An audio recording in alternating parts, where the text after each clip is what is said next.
In today's video, I'm going to teach you how to use split tunneling in NordVPN.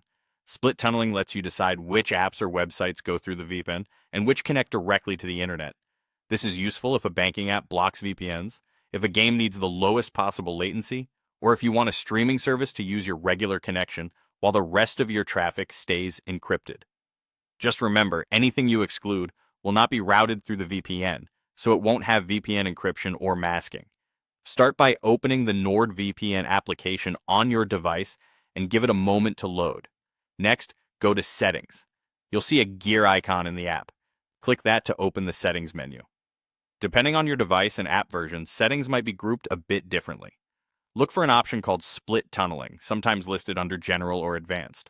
Once you've located it, you can choose how you want to apply it. If you want to exclude entire apps from the VPN, use the app-based option.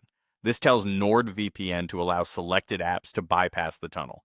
Click the button to add an app, it's often a plus sign or an add app option, then pick the applications you want to exclude.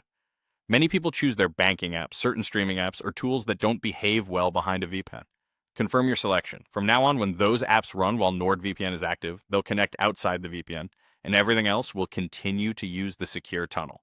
If you'd rather exclude specific websites instead of whole apps, use the NordVPN browser extension. Inside the extension, find the Exclude from VPN feature. Add the sites or domains you want to bypass and confirm. A quick tip: adding a domain covers all pages on that site. Also note that this applies only to traffic in that browser. If you open the same site in a different browser or a standalone app, it won't be excluded unless you set it there too. After adding your apps or sites, take a moment to review your list so you know what's inside the VPN and what isn't. You can return to the same split tunneling section at any time to edit or remove items if your needs change. That's all there is to it. Open NordVPN, go to Settings, find Split Tunneling, choose whether to exclude apps or websites, add your selections, and confirm. With a few thoughtful choices, you can balance performance and compatibility while keeping the rest of your activity protected.